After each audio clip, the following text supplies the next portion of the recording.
Welcome to Cambridge Forum with John Mearsheimer and Stephen Walt, discussing the Israel lobby and U.S. foreign policy. I'm Wendy Perlman, a fellow at the Belfer Center for Science and International Affairs at Harvard University's Kennedy School of Government. In March 2006, John Mearsheimer and Stephen Walt published an article entitled "The Israel Lobby" in the London Review of Books. It ignited a storm of controversy. They argued that a group of pro-Israel activists was manipulating U.S. foreign policy to benefit the State of Israel at the expense of the national interests of the United States. Publication of a book-length study developing their proposition has done little to calm the rhetoric of their critics or their defenders.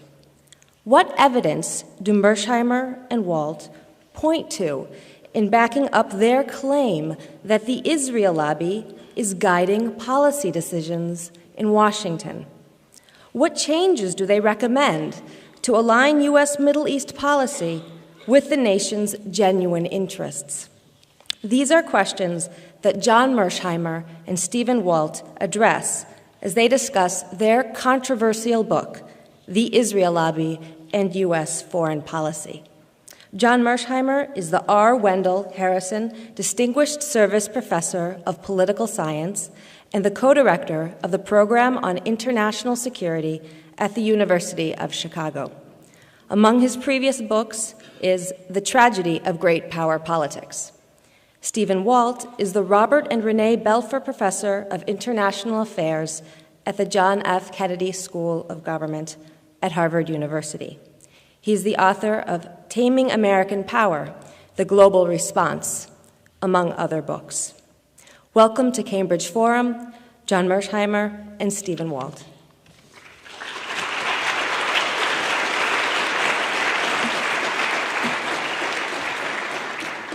Thank you, Wendy, for that very nice introduction, and thank you all for coming this evening. If our topic tonight were America's energy policy, you'd expect me to discuss the political activities of oil companies. If the subject was gun control, it would not be controversial for me to examine the role of the National Rifle Association. But if the topic is Middle East policy and you bring up the Israel lobby, you're grabbing the third rail with both hands. Now, this is partly because some pro-Israel groups are quick to attack anyone who questions the policies that they advocate. But it's also because this entire discussion takes place in the shadow of centuries of anti-Semitism, and that history shapes how people think about this issue. If you talk about a powerful interest group that is mostly, though by no means exclusively, comprised of Jewish Americans, or if you point out that media coverage in the United States tends to favor Israel, or if you mention the impact of campaign contributions by pro-Israel political action committees, it reminds some people of bizarre conspiracy theories like the Protocols of the Elders of Zion. In our book, John and I explicitly reject all these anti-Semitic canards. For us, the Israel lobby is just an interest group like lots of other interest groups in the United States, and most of its activities are as American as apple pie. We don't question Israel's legitimacy or its right to exist. In fact, we believe the United States should come to its aid if its survival is ever in jeopardy. But we also think the lobby's influence on U.S. foreign policy is a subject that reasonable people ought to be able to discuss openly, the same way we would discuss any other groups who are trying to influence American policy, foreign or domestic. Now, this subject is important because the special relationship between the United States and Israel affects all of us. Israel is the largest recipient of U.S. economic and military aid, getting about $500 per year for each Israeli citizen, even though it is now a prosperous country with a per capita income that is 29th in the world. Moreover, it gets this aid even when it does things that the United States opposes and that tend to generate anti-American sentiment, like building settlements in the occupied territories. Israel gets consistent diplomatic support from the United States, and it's rarely criticized by American officials, and certainly not by anyone who's running for high office. The question's why. Now, the usual answer is that Israel is a strategic asset and a democracy that shares our values. But those arguments can't explain why we give it so much help and with so few strings attached. Israel may have been a strategic asset during the Cold War, but the Cold War is now over. Today, providing unconditional support is not making the United States more popular or making American citizens more secure. So the strategic argument isn't convincing. It's true that Israel's a vibrant democracy, but the status of its own Arab citizens and its 40-year campaign to colonize the West Bank is sharply at odds with American values. My point, by the way, is not that Israel acts worse than other countries, only that it doesn't act significantly better. And so one cannot justify unconditional support by saying that Israel's behavior is somehow exemplary. There is, in our view, a strong moral case for Israel's existence, based on the long history of anti-Semitism, but past crimes against the Jewish people do not justify giving Israel a blank check today. So what really explains Israel's privileged position? In our view, it's primarily due to the Israel lobby. The lobby is a loose coalition of groups and individuals that works openly to influence American foreign policy in a pro-Israel direction. It includes organizations like AIPAC, the Anti-Defamation League, Christian groups like Christians United for Israel, think tanks like the Washington Institute for Near East Policy, publications like the Weekly Standard or the New Republic.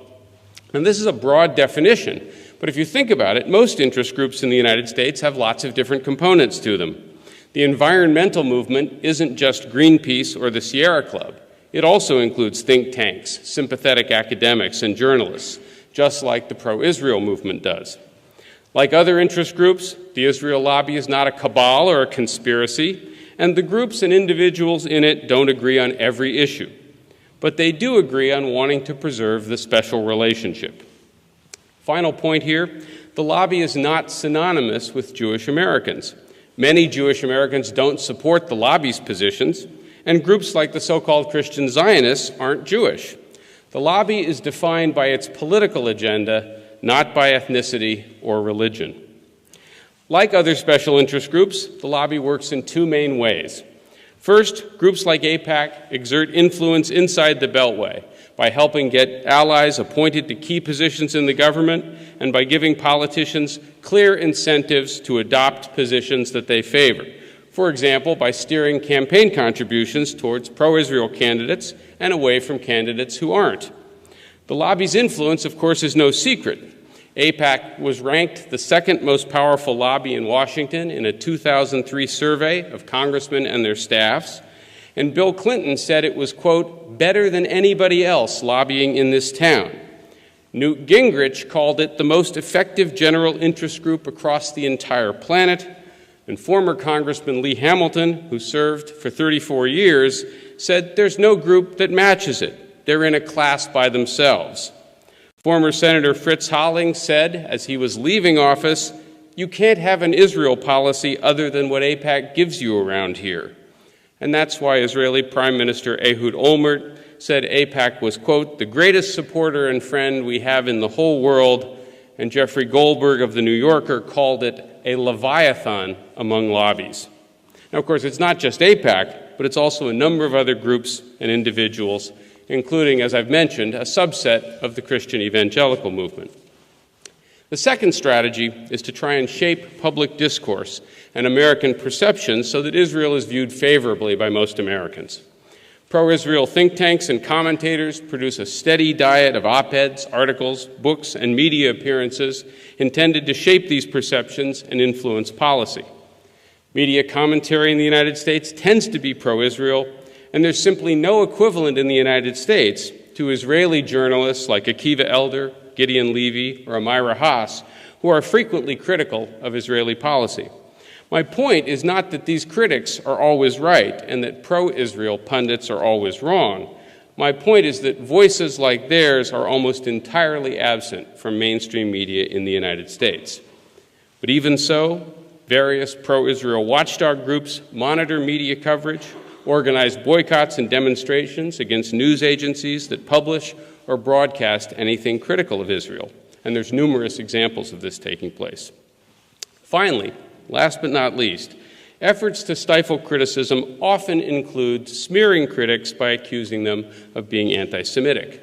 After former President Jimmy Carter published his book, Palestine, Peace Not Apartheid, last year, Martin Peretz of the New Republic said, quote, "Carter will go down in history as a Jew hater." A critic in the Washington Post compared Carter's views to those of David Duke's. Needless to say, such charges were routinely leveled at us after our article was published, even though there's not the slightest shred of evidence to support them. Pro-Israel groups use these smear tactics for three main reasons. First, to distract people from the real issue, which is American policy. Second, to deter people from criticizing Israel or criticizing the lobby itself. No sensible person wants to be labeled an anti-Semite, so some people just keep quiet. And finally, this tactic marginalizes people in the public arena. After all, what politician would want to associate with someone who's been accused, even falsely, of being anti-Semitic? This works especially well in the foreign policy community, where being critical of Israel will almost certainly get you into trouble professionally. What's the result of all of this? On this one issue, there's little serious debate in the United States, little serious debate about support for Israel, especially in Congress, even when it's obvious that American Middle East policy has gone badly off the rails and in ways that are harmful to the United States and to Israel alike. To illustrate that point, John is now going to describe the lobby's contribution to the Bush administration's decision to invade Iraq. Thank you very much.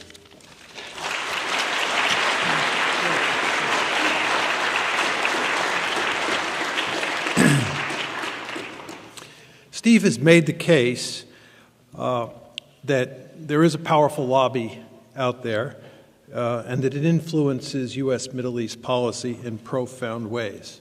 I will take that analysis a step further and argue that its influence has been largely negative.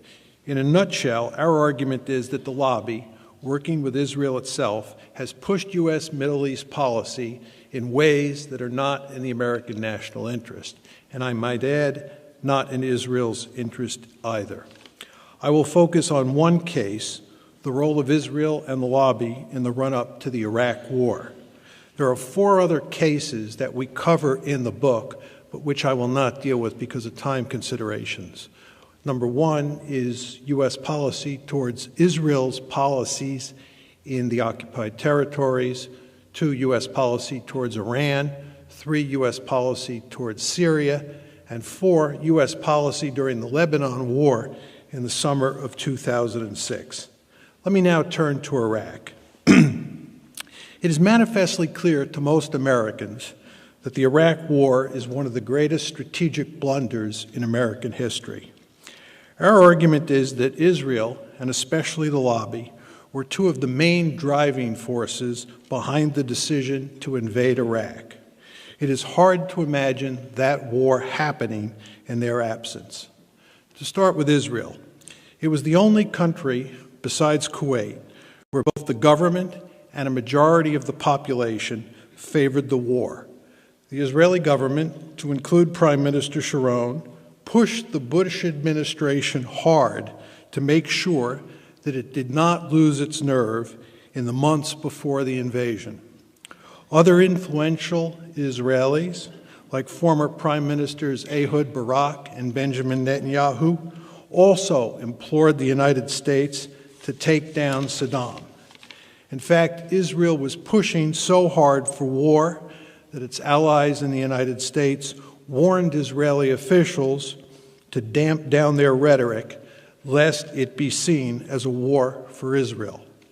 I might also add that President Clinton said in 2006 that every Israeli politician I knew thought that Saddam was so great a threat that he should be removed even if he did not have WMD. The Israeli public was also solidly behind the war. According to a February 2003 poll, that's 1 month before the war started, 77.5% of Israelis said that they wanted the United States to attack Iraq. One sometimes hears the argument, as I'm sure many of you have, that Israel opposed the Iraq War and actually favored attacking Iran instead.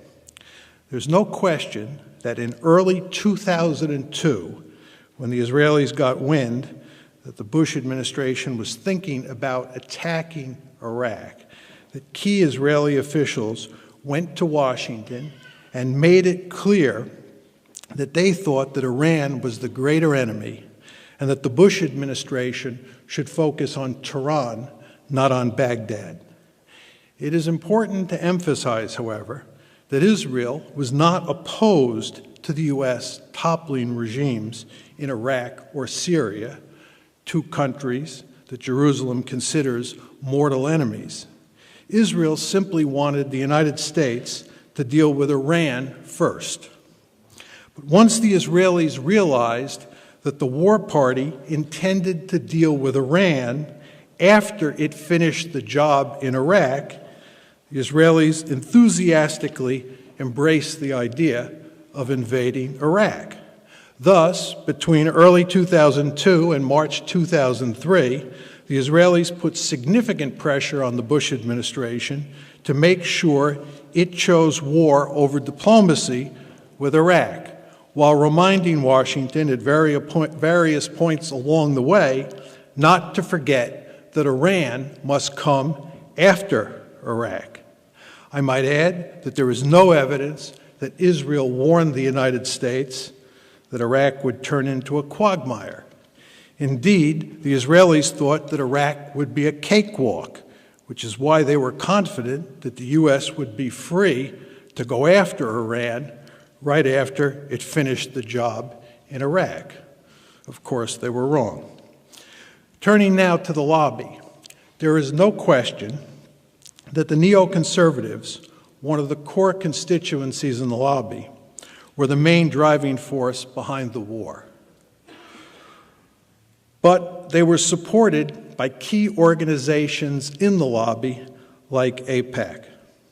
Now that the war has gone south, it is commonplace to hear Israel's supporters say that the main organizations in the lobby did not push for war. But that is not true.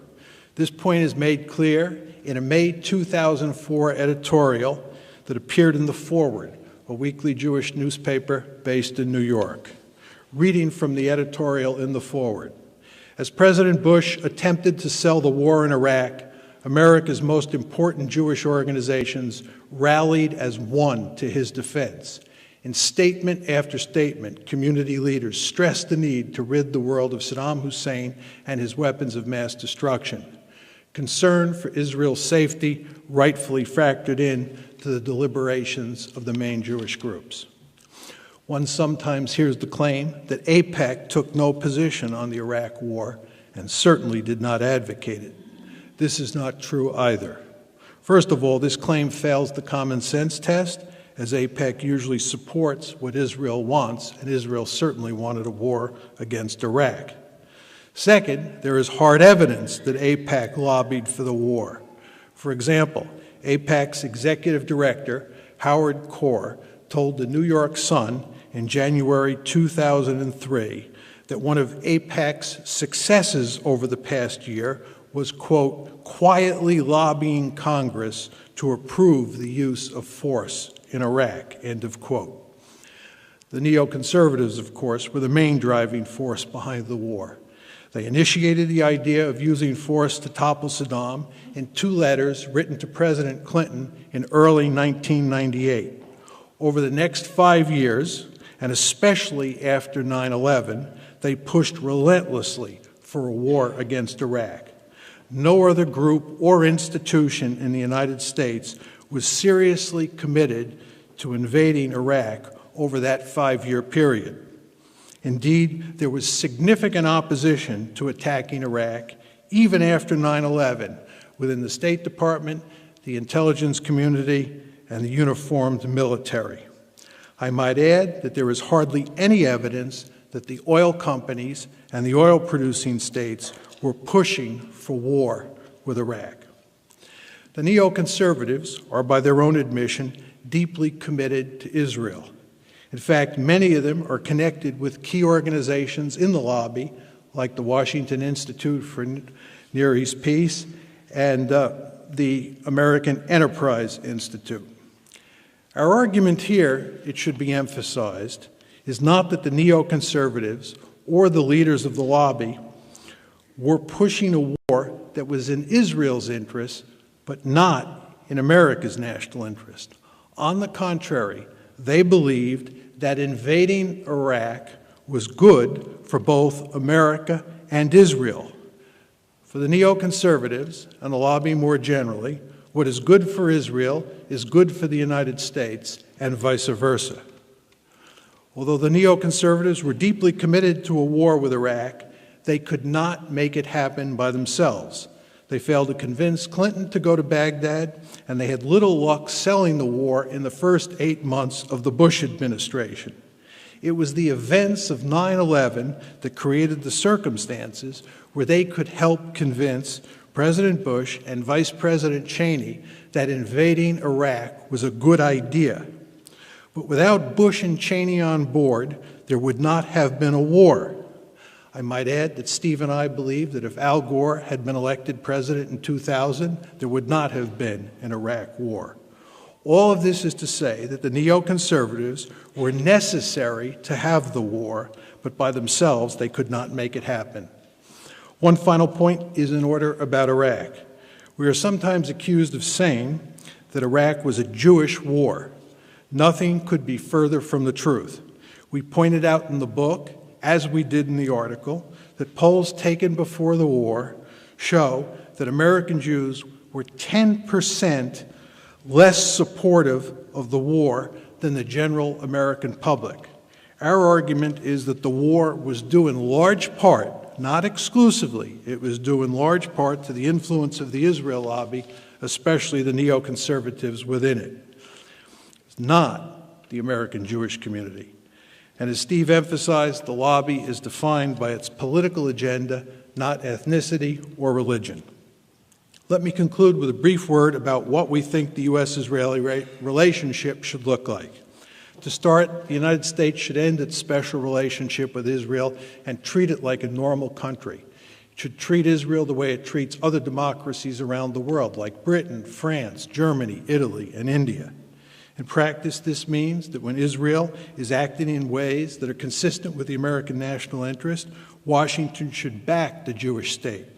But when Israel is acting in ways that harm U.S. interests, Washington should distance itself and use its considerable leverage to get Israel to change its behavior, the way it would do with any other country that was acting in ways that might hurt the United States.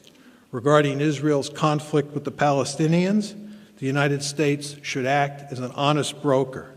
In other words, Washington should pursue an even-handed policy towards the two sides. In particular, the United States should make it clear to Israel that it must abandon the occupied territories and allow for the creation of a viable Palestinian state on those lands. Jerusalem should be told that the United States will oppose, not tolerate, Israel's colonial expansion in the West Bank. None of this is to say that the United States should abandon Israel. On the contrary, the United States should defend Israel's right to exist within its pre-1967 borders with some minor modifications. And most importantly, if Israel's survival is threatened, the United States should come to its aid. Thank you.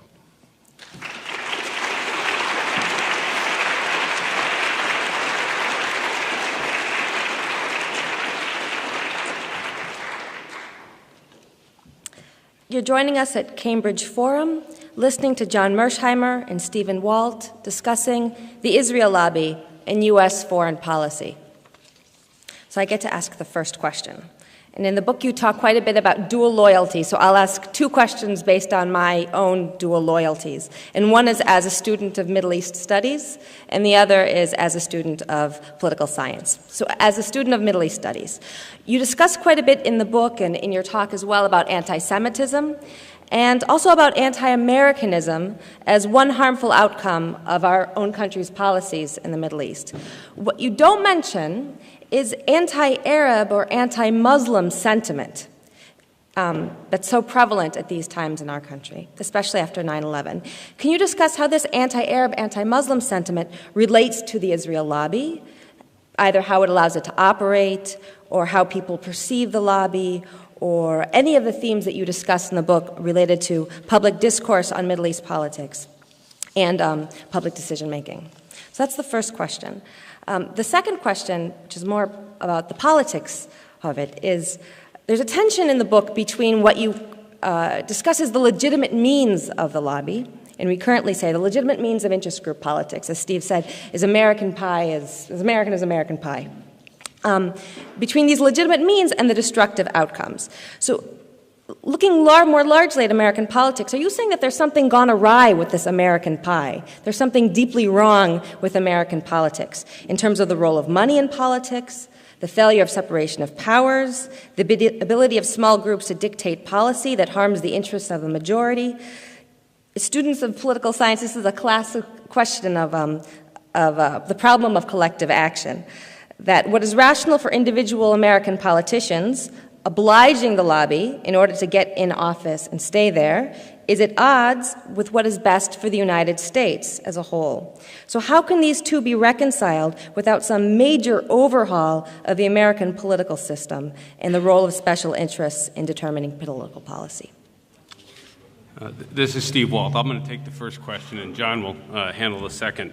Thank you, Wendy, for asking such easy questions. With respect to the first one on sort of the role of anti-Muslim or anti-Arab attitudes in the United States, which, when you think about it, aren't particularly surprising in the wake of September 11th, despite the efforts that many people have made to try and dampen those down. Let me just say a few things about it. One is, I think it's important to recognize that the Muslim world is quite heterogeneous, and the Muslim population in every country that I am familiar with is quite heterogeneous, in much the same way that I would argue that pro-Israel groups in the United States are also somewhat heterogeneous. Some of them say favoring a two-state solution, some of them being adamantly opposed, and it's important to recognize that heterogeneity. That said, I do think that some groups in the Israel lobby have encouraged, or some individuals have encouraged us to take a much more hostile view of the Muslim world than is warranted. People like Norman Podhoretz, who appear to be obsessed with Islamofascism, it seems to me, are encouraging us to see the entire Islamic world as fundamentally hostile to us, asking us to treat the entire Muslim world as though it is all just like and in full agreement with its worst, most extreme, most violent elements, with people like Osama bin Laden. You see this also in those who argue that anti-Americanism in the Arab and Islamic world is driven by some great cultural clash, that it's sort of what we are, what we stand for, rather than a reaction to American policy.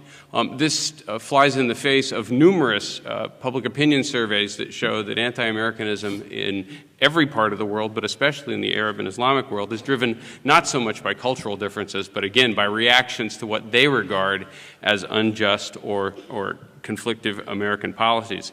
Just one final point is, what we have to recognize here in the United States is that many of these reactions and these conflicts that we have, even with countries in those regions, is not based on some deep and irrational hatred of the United States. Again, it's based on what they regard as a real conflict of interest. For example, we now have a serious conflict with Iran over Iran's nuclear ambitions, but Iran is not seeking control of the nuclear fuel cycle and possibly seeking to get nuclear weapons because it has some deep religious or cultural conflict with the United States or even with the West. If any of us, it seems to me, were in Iran's position, we would be thinking seriously about wanting to have a nuclear deterrent, because after all, the world's most powerful country has declared that it wants regime change in that country. If I were Iran, I would be worrying about my own security, and I'd be thinking about getting a nuclear capability too. I should just add, I think Iran's nuclear ambitions are a problem, and a problem we ought to be addressing, but we ought to be addressing it by seeing it as a conflict of interest, not by assuming that the Muslim world is fundamentally hostile to us, not by assuming that there is some deep cultural clash, not by assuming that they hate us for what we are. Rather, it's much more what we do. This is John Mearsheimer, and I will take Wendy's second question. She pointed out that it seems to be the case that small groups using legitimate political means seem to have the ability to sometimes produce bad policy outcomes. I think that's true, and I think it's endemic to the American political system, as she hinted in her question. As most of you know, interest group politics have been at the heart of the American political system since the founding of this country. And in any political system where interest groups punch above their weight, what you're going to discover is that small groups of smart and well-organized and well-funded individuals can have an influence on policy that leads to outcomes that would not be the outcome of the body politic at large if it could vote. Let's just take the National Rifle Association and put aside the Israel lobby. If the American people could vote on gun control, there's no question that we'd have serious gun control legislation in this country. The reason that we don't have serious gun control legislation is because of the power of the National Rifle Association, which is a small and very powerful interest group. And the NRA, by the way, acts in legitimate ways. There's nothing conspiratorial about the NRA. It's not an organization that is acting in an unlawful way. It's playing the game of American politics in the same way that the AARP, the Farm Lobby, the Israel lobby, and the Cuban lobby play the game. But I would argue, and I know Steve agrees with me, that the gun control legislation that we don't have in this country is a bad policy outcome. I would argue that the farm policy that we have in this country is a bad outcome, and it's due in large part to the effect of these special interest groups. And Steve and I are basically arguing the same thing about the Israel lobby. It is pushing policies that we believe are not in America's interest or not in Israel's interest. But it's not because they're behaving like a cabal or a conspiracy or any of this kind of nonsense. It's because they're operating in a political system where sometimes interest groups produce outcomes that are not in the interest of the body politic as a whole. So what can be done about it? Oh, that's exactly, that was my last point. You hit the nail, this is John Mearsheimer again. Wendy hit the nail right on the head again. Nothing can be done about it unless we fundamentally alter the nature of the political system, which is not going to happen. The only thing that would matter on the margins, I think, is campaign finance reform. If we were to publicly fund all elections, it would take some of the power away from all of these interest groups. But I don't think that's going to happen either. So this is going to be the story of the game for the foreseeable future, whether you're talking about the NRA, the AARP, or the Cuban lobby. This is Steve Walt. I would just add to what John said, that we do think in sometimes you can correct policies that aren't optimal by getting a more open discussion of them in the body politic, and that's why we wrote this book. Welcome to Cambridge Forum as we continue our discussion with John Mearsheimer of the University of Chicago and Stephen Walt of the Kennedy School of Government at Harvard University, discussing the Israel lobby and U.S. foreign policy. At this point in the program, we'll take questions from the audience. Please line up, as many of you already have, at the microphone. No speeches, please, no long comments. Please be concise in respect for the many other people who also have questions. Thank you for this program. As Winston Churchill said that Britain does not have permanent enemies or friends, only permanent interests. So the question is this the interest of so-called quote-unquote empire? Of course it's not. This is the interest of Israel that is pushed upon United States. That if you follow us, we are going to get rid of, everyone said otherwise. So what is their policy? I think it should be clearly said that people don't be confused. For example, this slogan of no blood for oil, I think is totally wrong, and the emphasis is totally wrong because what they have. Is there a question, please? The interest is, I have to explain a little bit. Israel wants to divide, to draw the map of the Middle East. And the first thing is that Iran, as you said, they have in mind is Iran that divide. You can move it to a question now, please. Excuse me. I mean, this is what's the purpose of it? No. It's a time for question and answers. American people must be strong and stay opposed to this policy and ask the government to discard this policy and do not wage another war. This is the interest of Israel instead of Israel. No, please, will you ask your question? Interest of the Israel on American expense, okay? Okay. So, and also by this policy. No, I'm afraid. Look at all the people behind you. No, I'm. There's lots of people behind you. Come on. I'm sorry, I mean, you have to be. No, it's not fair. No, well, thank it's you. It's not Well, fair. For the past 20 years, you are not the Let's not answer the question. Let's just the next question. Please. No, well, thank you. Thank you for your comments. We'll ask John Mearsheimer and Stephen Walt to comment now on the comments you made. Thank you.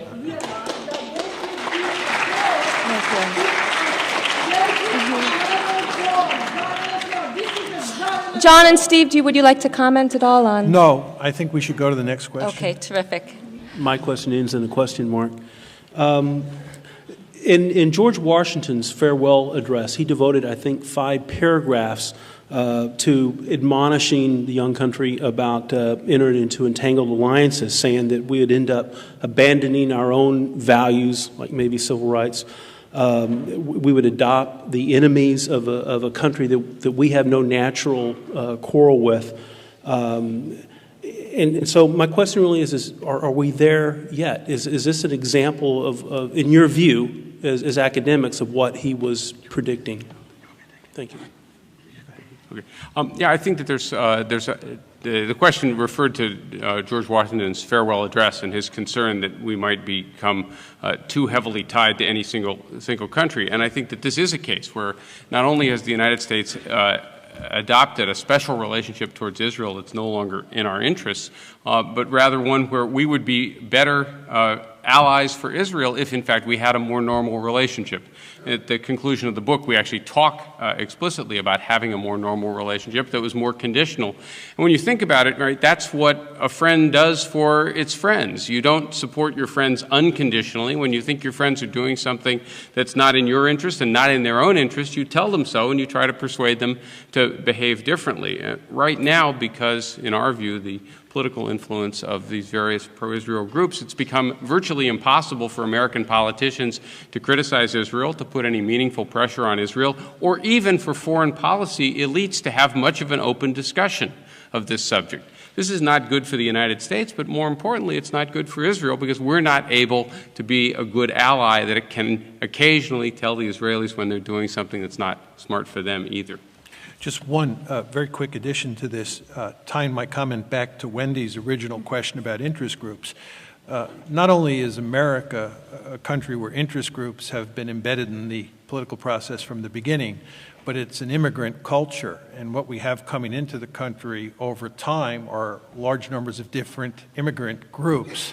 And those immigrant groups invariably, when they get to the United States, form interest groups and weigh in the political process. And one of the most interesting stories that's been in the newspapers recently, I'm sure many of you have seen this, is how the Indian American lobby is beginning to imitate AIPAC and push the United States in a pro-India direction in ways that AIPAC pushes the United States in a pro-Israel direction. So again, Wendy, I don't think this process is going to end anytime soon. Thank you for your book. I have 2 questions. First one is, much of your analysis has been true for some decades. So my question is, why now are you writing this book? I mean, I understand that it's in overdrive now, the pro-Israel lobby's impact. So that's my first question. My second question is, how do you factor into your thinking the arms manufacturers and military and security-related industries and corporate interests that profit so much from ongoing violence and conflict in the Middle East and their influence on our foreign policy? This is Steve Walt. I'll take the first one. John gets the easy question. We didn't write the book 20 or 30 years ago because we're not that old. But more importantly, we began thinking about America's position in the Middle East like many other Americans in the aftermath of September 11th. Both of us had written on Middle East topics at various points in the past, but we began to focus a great deal on it, and one of the things we realized pretty quickly was that our policy was being heavily driven by the power of groups like AIPAC and others, and that we were not going to be able to have a more effective Middle East policy that might attenuate some of the problems we were facing if we didn't start to address that. And we decided that we would write this because we were in positions where we thought we could do so and actually get a reasonably fair hearing. So that's why we did it, and that's why we did it now. With regard to the influence of arms merchants, or what's sometimes called the military-industrial complex, and corporate interests, and here we're talking about oil, it seems intuitively plausible when you think about U.S. foreign policy in general and U.S. Middle East policy in particular, that the military-industrial complex and the oil companies and the oil-producing states must be driving the policy. It's hard to believe that they're not at least as powerful as Israel and the Israel lobby, if not more powerful. But if you look at the general policy of the United States in the region, it's very hard to see where the oil companies are influencing it in major ways, as hard as that may be to believe. And in fact, I think you could make an argument that if the oil companies and the oil-producing states were driving U.S. Middle East policy, we would have a fundamentally different set of policies. First of all, we would not have invaded Iraq because, as you know, the oil companies want to jump in bed with Saddam Hussein and make money. The oil-producing states, save for maybe Kuwait, were not pushing for this war at all. In fact, they were trying to discourage the Bush administration from going to war. With regard to Iran, the oil companies are not clamoring for us to use military force against Iran. Again, they just want to make money, and if anything, they'd be calling for ending sanctions against Iran. With regard to the Israeli-Palestinian conflict, I think if you could take away the Israel lobby and put the oil-producing states and the oil companies in charge of American foreign policy, you would see that we do a 180-degree switch on our policy towards the Israeli-Palestinian conflict. So I just don't see much interest there. My final point on this is that both Steve and I are realists, and we've developed all these theories over the years which are consistent with the argument that American foreign policy is based on geostrategic considerations like oil. So we have a vested interest in believing that oil and economic considerations and geopolitical considerations of a broader sort are driving this, not the Israel lobby. But the fact of the matter is, when you look at the Iraq War, as I said in my formal presentation, and when you look more general at U.S. Middle East policy, it's just very hard to see that corporate interests and the military-industrial complex have much influence. My question has to do with what may be a contradiction in what you said and ignoring certain realities. You have stated, I mean both of you, or one of you, you have stated that the United States should come to the aid of Israel if Israel was in danger. But to the credit of both current and the past president of Iran, they were telling the truth. They were not like Hitler, which are unfairly accused, because Hitler tried to conceal what he intended to do. Both presidents of Iran stated very clearly and honestly, to their credit, that Israel should be destroyed. Moreover, there was a clear statement that they are willing to sacrifice 20 million Muslims to destroy Israel. You ignored that question because you said if Israel is in danger. Moreover, they stated one bomb will finish off Israel, probably 3 bombs. But anyway... Your question, sir, please. Yes. So my question is, do you see the contradiction between you saying America should come to Israel's help and this? And I also have a question about the Congress, which you treat as pushovers of the lobby, as bunch of idiots or corrupt people who sell America's Israel to a lobby. Thank you. I'll take the second. Okay. With respect to the first question, is Israel really in jeopardy? First, I would remind everybody that Israel has the strongest conventional army in the Middle East, and it has several hundred nuclear weapons of its own.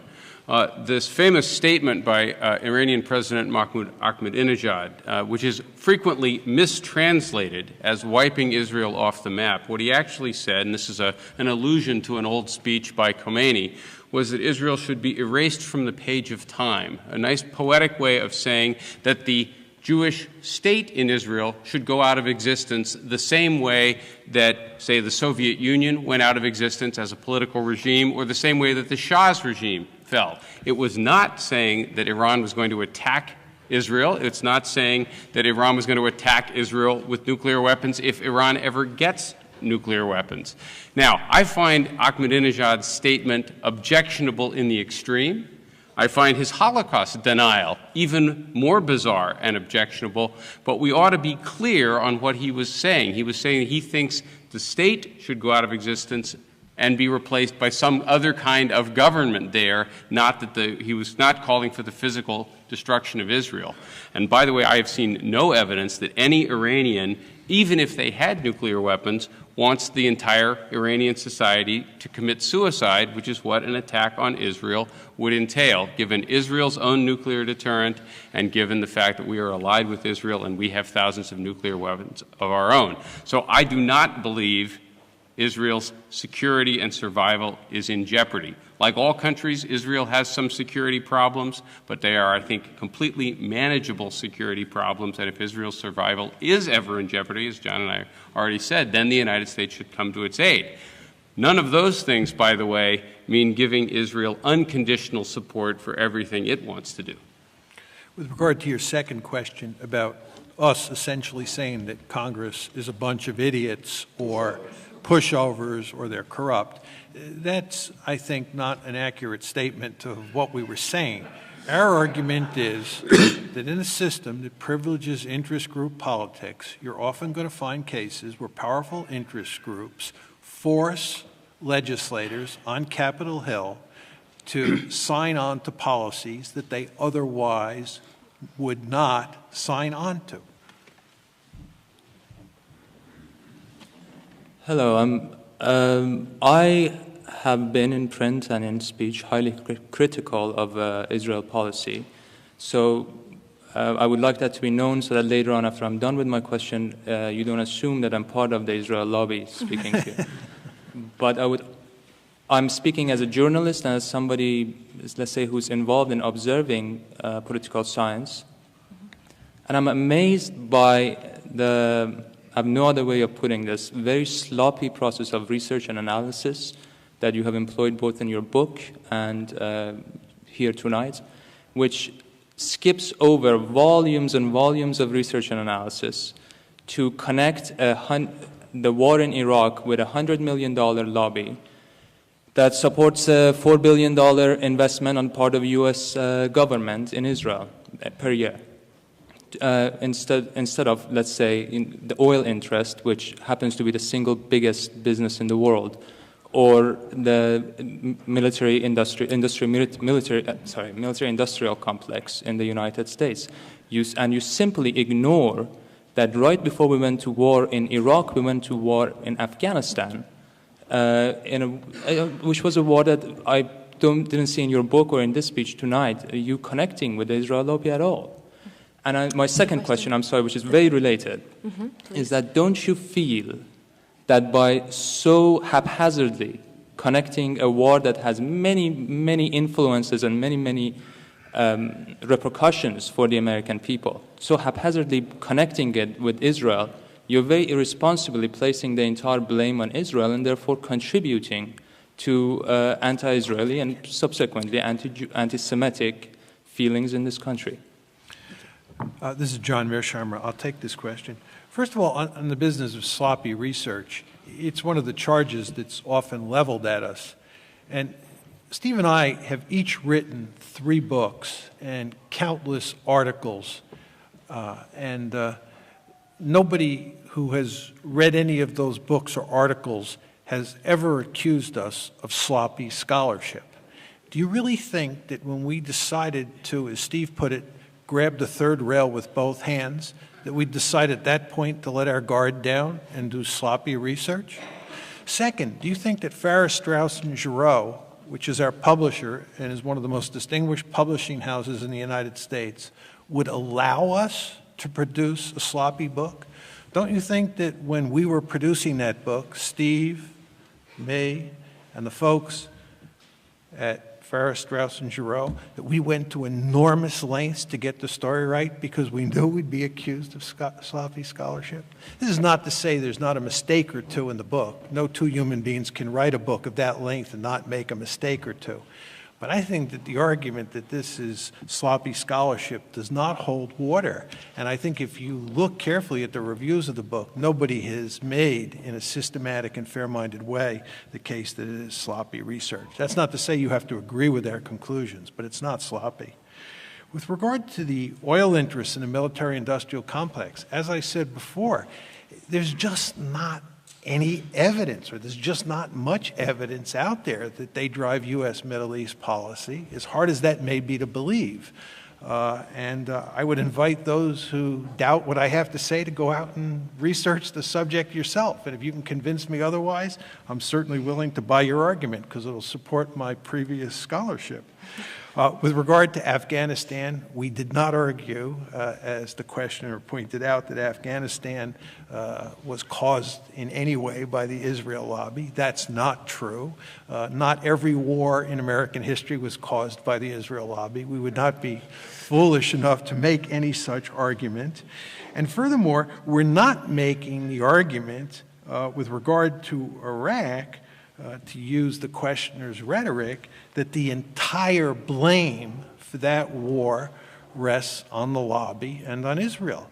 Our argument was that the lobby by itself could not make the war happen.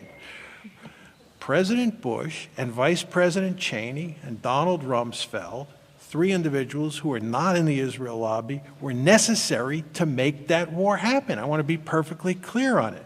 Our argument is that nevertheless, the lobby, especially the neoconservatives, were a main driving force behind that war. They were a necessary but not sufficient condition.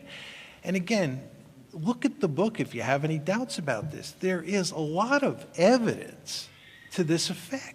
And a good number of people, including people like Philip Zelikow, who has worked for Condoleezza Rice, and Wesley Clark and former Senator Hollings, have said that the war was due in large part to the efforts of the Israel lobby. This is not that controversial an argument.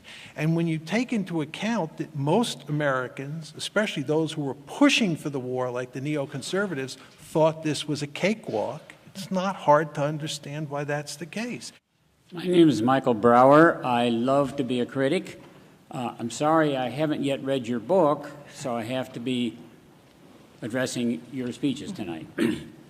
And I sat there, and unfortunately, I couldn't find anything to disagree with or to criticize or to question except your language. And what I object to, and I want you to start thinking seriously about changing your language in one respect. Over and over again, you use the phrase neoconservatives and neocons, which is their own choice of language to put respectability on what they do, that inner group of 25 you spoke of. I submit, you don't have to buy my language, but please think of your own separate language. They're not conservatives, they're not neocons, they're reactionaries. They're radical reactionaries, and worse, they're imperialists. So my own term for them is incompetent imperialists.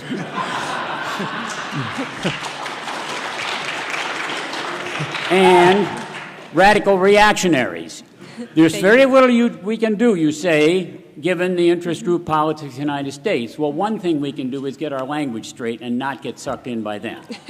One last point is, why do you say Colin Powell didn't support this war? I sat and watched his magnificent speech to the UN, and he almost convinced me. Thank you.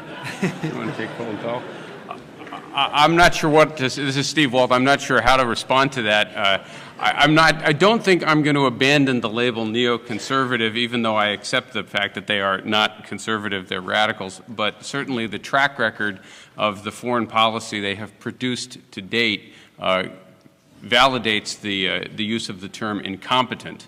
And the most amazing thing is, given the track record, the results they have achieved over the last 5 or 6 years, what I find truly remarkable is that anyone is taking their advice seriously on other things like what to do about Iran. Just very quickly on Colin Powell, this is John Mearsheimer speaking. He clearly thought the war was a bad idea, but once President Bush, who was his boss, decided for war in early January and told him that a war was in effect going to happen, he went along as a good soldier. One can argue that that's right or wrong, but I think that's effectively what happened. Hi, my name is Zinovi Weyman, and I know, and it's written in many books, that every people, every country deserves their government, especially here in this country, which is an elected government in the independent democracy of the United States. By the way, Israel is not an independent democracy. So are you planning, or have you done, asking American government, it's a mammoth project, but you can ask the members of the government, did Israeli lobby, as you outline in your book, was instrumental in their decision to go into war? It's one question. Second, Quickly, sir, please. Voltaire once wrote, if Jews would have their state, ever get their state, they would sell it. So you say that you are not anti-Israel and you are not anti-Jewish, you claim. But why do all anti-Semites and all anti-Israel bigots are in favor of your book? Okay, thank you. Thank you.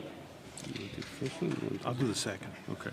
I'm not sure I understood the first question, but I'll give it a shot. We did talk to a number of people in Washington about this. Needless to say, there is a methodological issue. If you go to any politician in Washington and say, did you support the war of Iraq because of pressure from a domestic special interest group? You're not going to find very many people who will say out loud, yes, I did. I thought it was a bad idea, but I caved into political pressure, or I was just misled.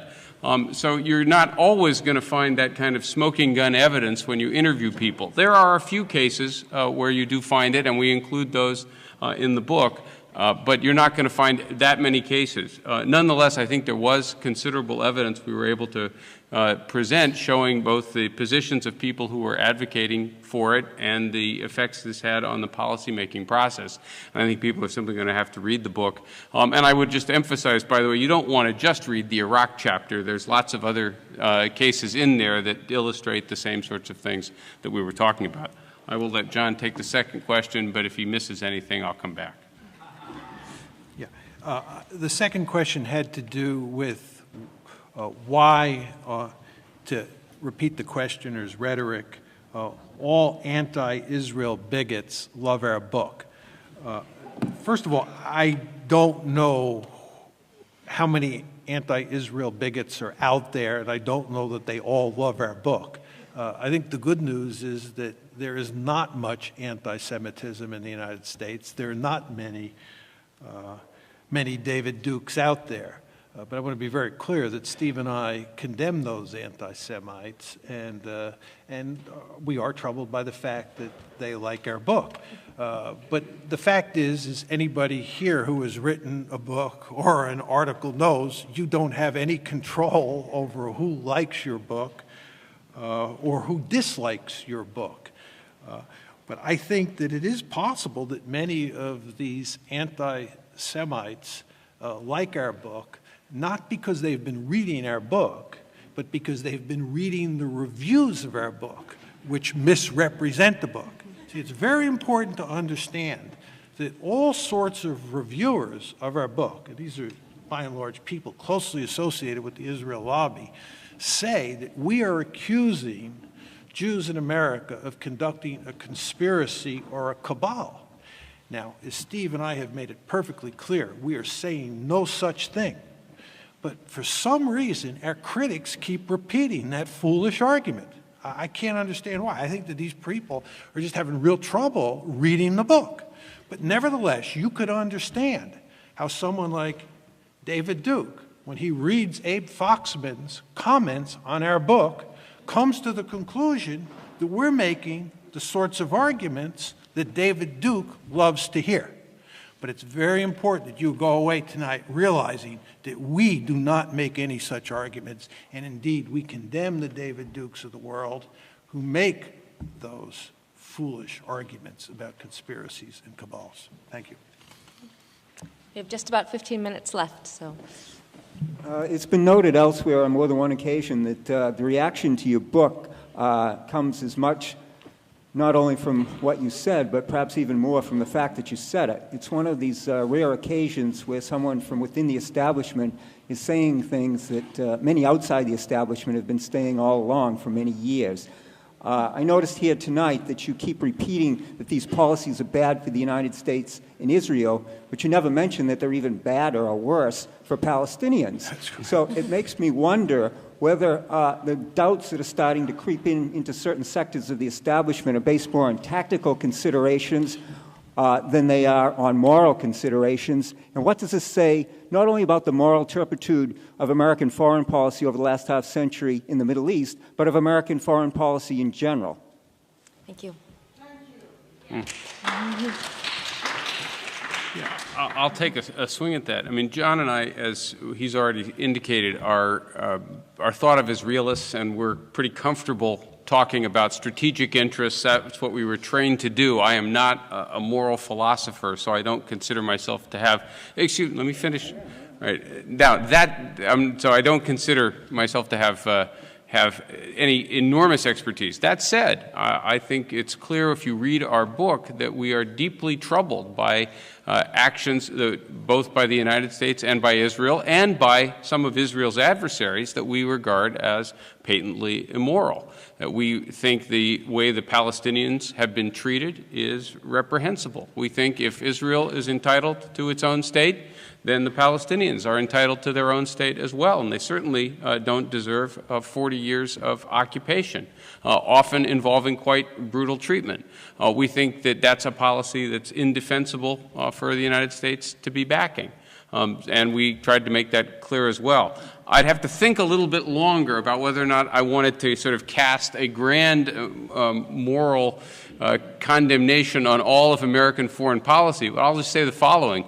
I think all countries, including all great powers, have done pretty horrible things, because I think we're all flawed as human beings, and the leaders of great countries make big mistakes sometimes, and sometimes those mistakes are deeply immoral, and Americans are not immune to that problem either. So again, I'm not going to say we're worse. I think in some respects, by the standards of great powers, the United States has done reasonably well, but we're by no means perfect. Can I just say a word or two, because this is John Mearsheimer, because it is an excellent question. As a realist, I believe that sometimes moral and strategic considerations are at odds. And in those cases, states invariably pursue what's in their strategic interests. In other words, strategic interests trump moral considerations. And there are plenty of examples of that in American foreign policy over time, which would be grist for your mill. But what's very interesting, in my opinion, about this particular case, and here we're talking about American policy towards Israel and the Palestinians, is that it is a beautiful case where strategic imperatives and moral imperatives are lined up. It's in America's strategic interest, and Steve and I also believe it's in Israel's strategic interest, to end the occupation and create a viable Palestinian state. It is also, as you alluded to, the morally correct thing to do, both for the United States and for Israel. This occupation is a strategic and moral disaster for Israel, even more so for Israel than it is for the United States. So this is a case. Yeah, I was going to get to that. You're 100% correct. You're 100% correct on that. Thank you.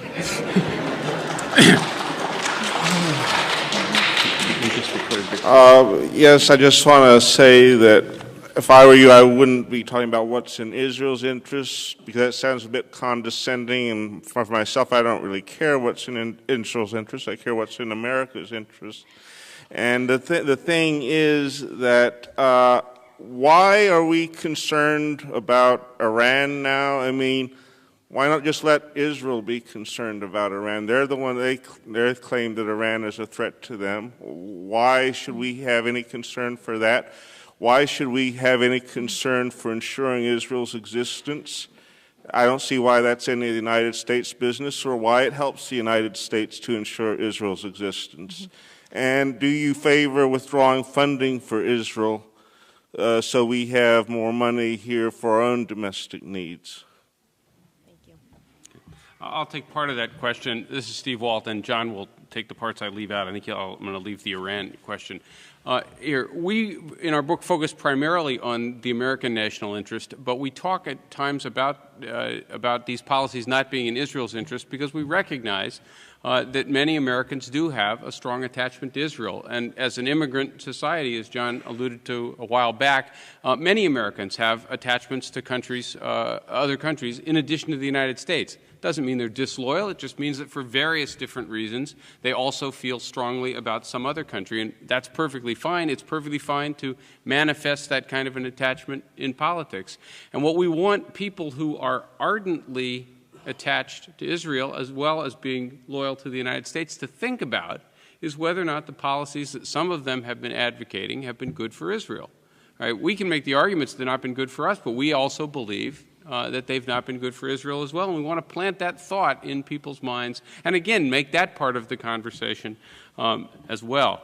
On the question of American support for Israel, I think it ought to be conditional on Israeli politics. They don't need the support nearly as much as they might once have needed it, and one could argue how much it was ever needed, but as I indicated in my remarks, Israel is now a relatively prosperous country, and it will be even more prosperous once it has a final peace settlement with the Palestinians and with the rest of its neighbors. So it no longer, I think, needs the $3 to $4 billion a year that it gets as aid from the American taxpayer, and I would like to see that gradually decline. Not cut it off instantly, but I would like to see it gradually decline over a period of years as part of, again, a final peace settlement there.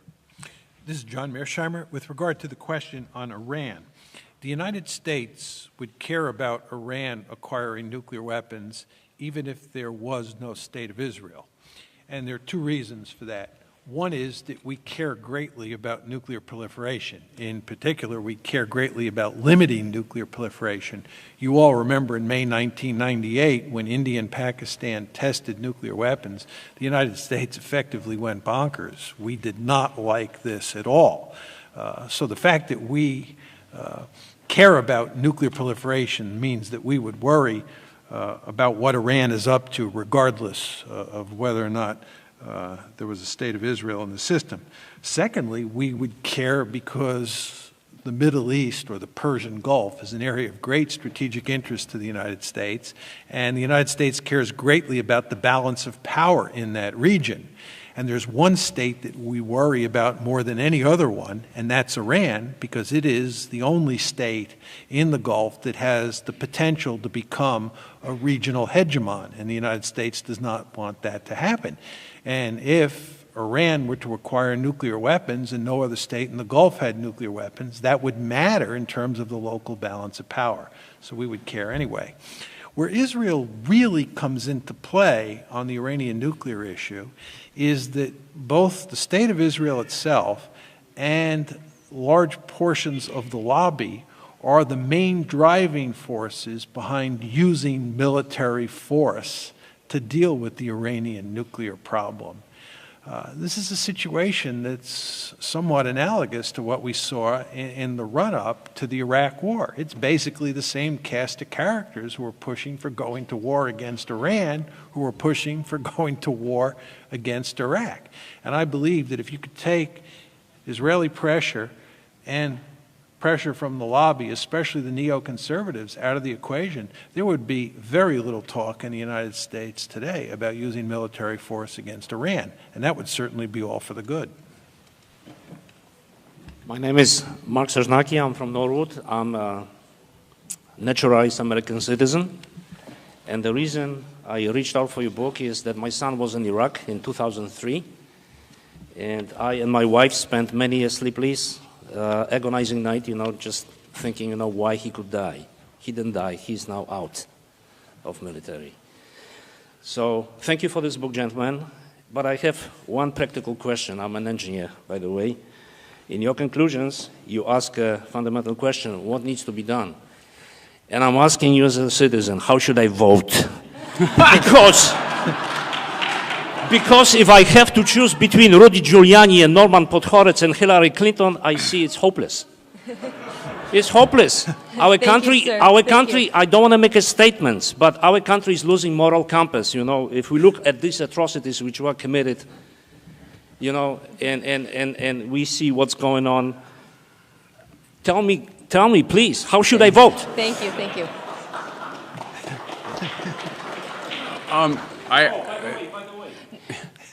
Let everybody know that we can use write-ins, right? We can use write-ins. We don't have to choose candidates which are like in my previous communist countries were given to me.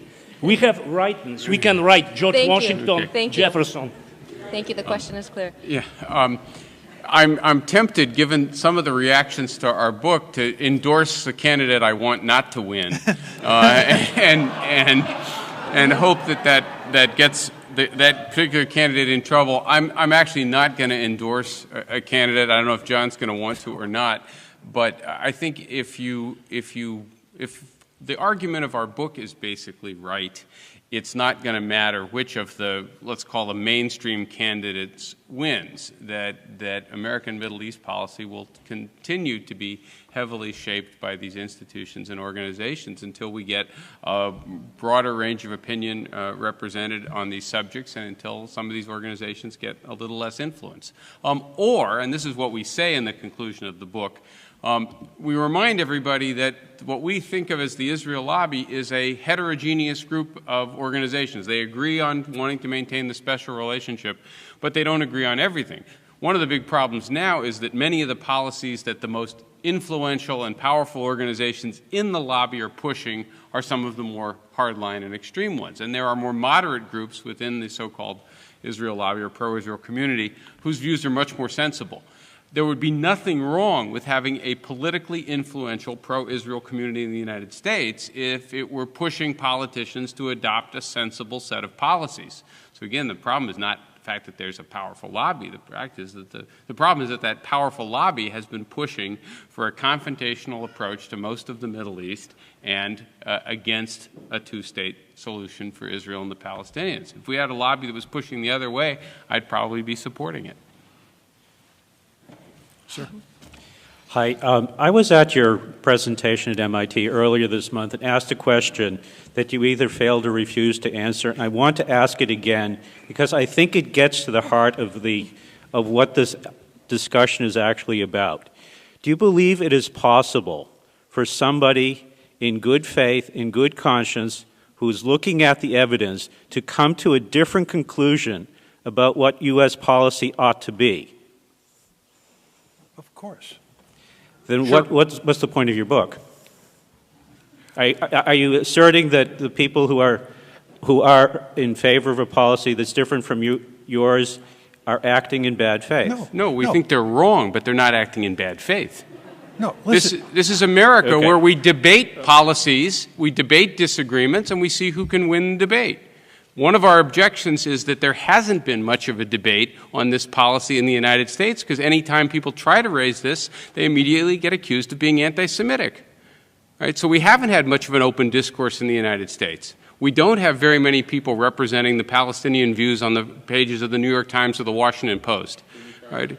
Jimmy Carter is one example, and look what happened to Jimmy Carter. Right? Jimmy Carter gets accused of being a Jew hater.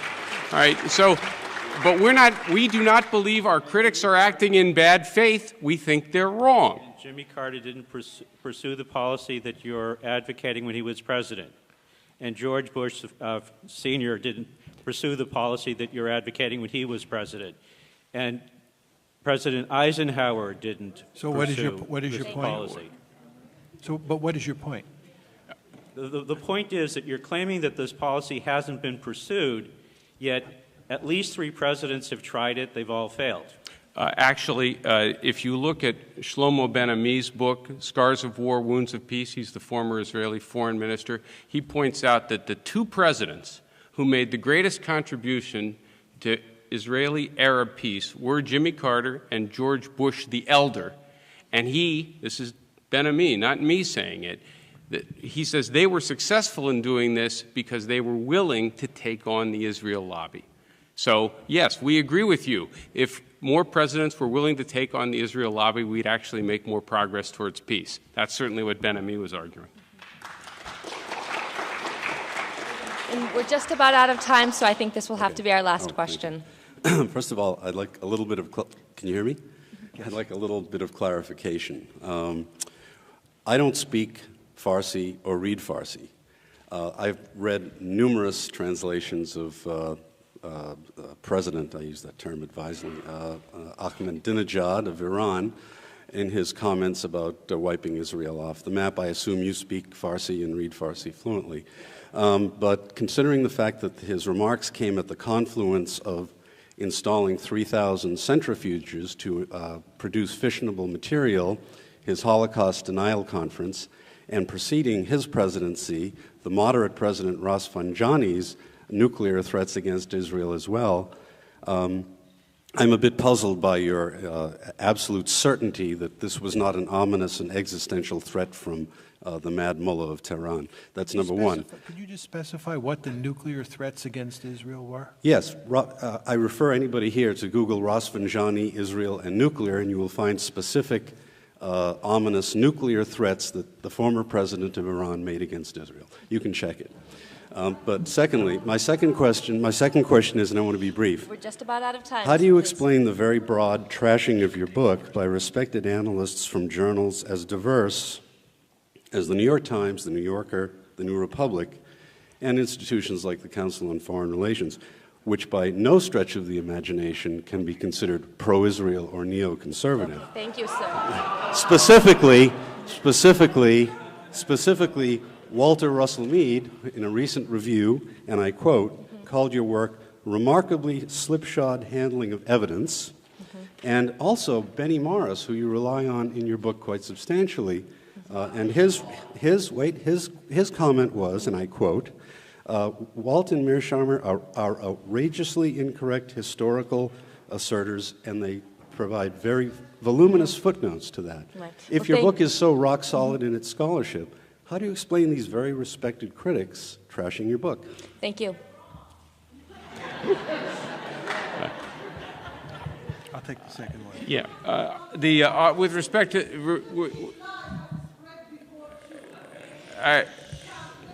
please, ma'am, please. I think the question was directed at us. With respect to Ahmadinejad... With respect to Ahmadinejad's statement, I stand by what I said earlier. It's in the book, and the sources we used for the correct translation. This was actually heavily debated in a number of places, and I think there's actually no real disagreement about what he actually said. And as I indicated, I found that remark and his Holocaust denial deeply objectionable as well. I already also indicated that I think it's easy to understand Iran's interest in a nuclear capability given the strategic environment that it faces, and I don't think this is based on the ambition to one day launch nuclear bombs at Israel. John's going to take the other question. With regard to the gentleman's comments about the negative reviews of our work in the United States, there's no question that the book has gotten almost universal condemnation here in the United States. And the response to the article, which came out in March 2006, was not much different. First of all, with regard to the article, Steve and I wrote an 80-page response to all the criticisms that were laid out by individuals like Benny Morris, who the questioner referenced in his comments. And for anyone who is interested in reading our responses, you can go to the website that FSG has established for our book. And setting the record straight is there. And I believe we set up and knocked down virtually all of those criticisms, including Benny Morris's. That's, by the way, that's www.israellobbybook.com. Right. So we dealt with the sort of first wave of criticisms. With regard to the more recent ones, anybody who reads our book would predict that we would be clobbered in the United States and that we would get actually quite good reviews outside of the United States. And surprise of surprises, that's almost exactly what's happened. We get clobbered everywhere, or almost everywhere, in the United States. And I would say that we've gotten about 8 major reviews in Britain, and 7 of them are very positive, and 1 of them is so-so, but nothing like the United States. And where is the best, the most favorable review we got? Where did that come from? It comes from Israel itself. It's written by Yuri Avnery, who's actually invited us to Israel, and we plan to go there this spring. It's called 2 Nights and a Dragon, and you can Google it and read it. Furthermore, 2 of the best reviews we've gotten have been in Haaretz, the New York Times of Israel. Daniel Levy's review in Haaretz is long and very favorable. M.J. Rosenberg has also written a piece in Haaretz that is very favorable. What's really remarkable here is that this book has been received much more favorably in Israel, which is not to say that everybody in Israel agrees with it. And to go back to a previous questioner, we didn't write the book because we expected everybody to roll over and say, we agree with John and Steve, end of story. We wrote the book to generate a discussion, to generate debate. And the fact that people disagree with us is fine. But again, to get back to the reviews, what is truly remarkable here is that we get slammed at every place in the United States, and we get treated very differently overseas. And you, of course, all know the reason: the lobby.